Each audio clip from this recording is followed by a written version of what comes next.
동남권 관문공항으로 추진되던 김해 신공항 사업이 근본적인 재검토가 필요하다는 어제 검증위원회의의 결론으로 사실상 없던 일이 됐습니다. 지난 2016년에도 이 문제로 나라가 들썩였는데 간신히 봉합된 지역 갈등이 다시 재현될 조짐을 보이고 있습니다. 이 문제를 취재해온 경제부 이재동 기자와 보다 자세한 이야기 나눠보겠습니다. 어서 오십시오. 안녕하세요. 네, 김해 신공항 사업 결국 백지화 수순을 밟게 됐습니다. 검증위가 이렇게 결론을 내린 이유부터 살펴보죠. 네, 일단 크게 두 가지였습니다. 우선 절차상 중대한 하자가 있었다는 거죠. 지금의 김해공항을 새로운 국제공항으로 만들기 위해서는 활주로를 새로 놓아야 하는데 그러기 위해서는 공항 주변의 산을 조금 깎아야 합니다. 그런데 국토부가 이 문제를 부산시와 사전에 협의하지 않았다. 이렇게 지적을 했고요. 또 한 가지는 나중에 동남권 공항이 이용자가 늘어서 확장이 필요할 경우가 발생을 했을 때 김해 신공항이 과연 이것이 가능하겠느냐는 점입니다. 소음이나 환경 문제 등을 고려를 했을 때 김해 신공항이 아무래도 도심과 가깝다 보니까 변화에 대응하기 어려울 것이다. 이렇게 결론을 내렸습니다. 네, 이렇게 결론이 나왔다면 그럼 정치권에서 얘기가 나오고 있는 가덕도에 신공항을 지어야 한다 이런 얘기입니까? 네, 어제 검증위원회는요, 사실 가덕도 신공항에 대해서는 일절 언급을 하지 않았습니다. 검증위의 역할은 어디까지나 김해공항을 동남권 신공항으로 추진을 하는 것이 적합하냐, 이 문제를 따져보는 것이고요. 10달간의 검토 끝에 재검토가 필요하다. 이 얘기까지만 했거든요. 김해공항이 안 된다면 그러면 새 공항을 어디에 세울지는 검증위의 고려 대상이 아니라는 겁니다. 네. 하지만 어제 검증위가요, 김해 신공항 부적합 결론을 내리면서 제가 좀 전에 말씀드린 것처럼 삼봉우리 문제와 소음 피해를 강조를 했었습니다. 이게 어떻게 보면은 장애물이나 소음 우려가 없는 가덕도의 장점을 부각한 셈이 아니냐, 이렇게 바라보는 시선도 있습니다. 네, 그럼 결국 공항을 어디에 세울지는 정부, 그러니까 국토부가 중심이 되어서 판단할 사안인데 현재까지 확인된 정부의 입장은 어떻습니까? 네, 사실 김해 신공항 백지화로 가장 난처해진 곳이 바로 국토부가 아닐까. 지금까지 사업을 추진을 해왔기 때문에 이런 국토부가 아닐까 싶습니다. 국토부는 최근까지도 김해 신공항 안전성에는 문제가 없다 이렇게 강조를 해왔거든요. 그러나 이제는 새로운 공항을 어디에 세울지 원점에서 다시 정해야 합니다. 네. 국토부는 어제 검증이 발표 직후에 후속 조치를 서두르겠다는 입장 외에는 구체적인 계획을 내놓지는 않고 있습니다. 여권에서는 이번 달 안에 특별법을 발의하기로 하면서 가덕도 신공항을 기정사실화하고 있는데요.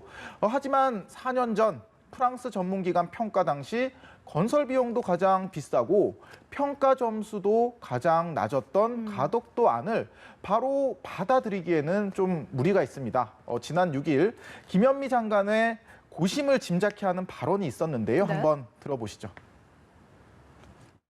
수요조사부터 원점 검토를 시작해야 되는데 그럴 때는 이제 대상 지역을 열어놓고 시작하는 것이 원칙입니다. 바로 특정 지역을 정하고 적정성 검토에 들어간다 이렇게 하는 거는 우리 국토부로서는 사업을 해왔던 이런 하는 법적 절차에 맞지 않는 것이기 때문에 네, 그러니까 4년 전에는 이 가덕도가 대구 경북에 밀었던 밀양보다도 낮은 점수를 받았었잖아요. 그런데 대안으로 이렇게 가덕도가 부각되는 이유 무엇입니까? 네, 사실 동남권 신공항 사업은요, 대선 때마다 주요 공약으로 나올 정도로 지역에서는 굉장히 민감하게 반응하는 사안입니다. 부산 경남에서는 가덕도에다가 지어야 한다. 대구 경북에서는 아니다, 밀양에다가 지어야 한다 이렇게 서로가 엇갈린 주장을 하면서 민심이 둘로 나눠지기도 했는데요. 당장 내년 4월에 부산시장 보궐선거를 앞두고 있습니다. 정치권에서는 동남권 신공항 문제는 선거용이 아니라고 선을 긋고는 있지만 아무래도 가덕도에 신공항을 짓게 되면 부산 민심을 가지고 오는데 유리할 수가 있겠죠. 의도가 됐든 아니든 이제 가덕도 신공항 문제는 부산시장 보궐선거의 최대 변수로 떠오르는 분위기입니다. 네, 그러니까요. 이 사회적 갈등, 지역적 갈등이 더 커질 수 있는 문제이기 때문에 정치권의 입장도 확인을 해보겠습니다. 여당의 입장은 어떻습니까? 네, 일단 더불어민주당은요, 가덕도에 신공항을 짓는 것을 사실상 기정사실화하고 있습니다.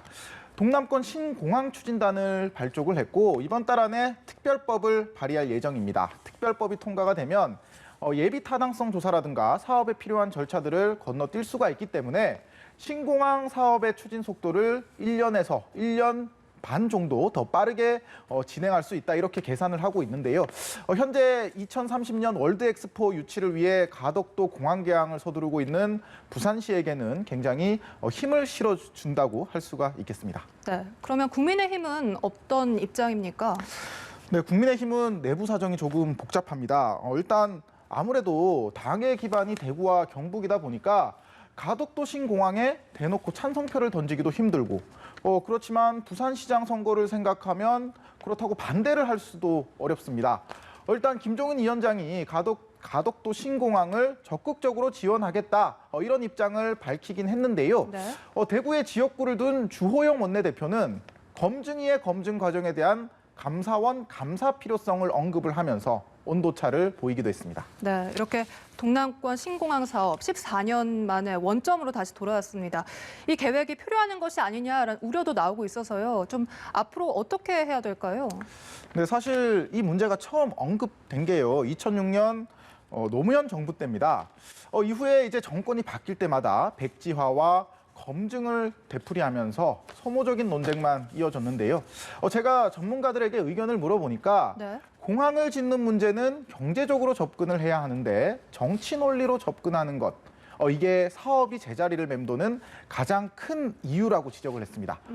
지금도 수많은 지방공항이 적자에 허덕이고 있고 네. 코로나 사태까지 겹치면서 항공업계가 전반적으로 매우 어려운 상황입니다. 국제공항을 짓는 데는 수조 원의 혈세가 들어가는 만큼 앞으로 새 입지를 선정하는 데 절차적, 논리적 정당성을 충분히 갖추는 것이 사회적 비용을 줄이는 길일 겁니다. 네, 정치적 논리가 아니라 경제적 논리로 접근해야 한다. 알겠습니다. 이재동 기자와 함께했습니다. 고맙습니다. 고맙습니다.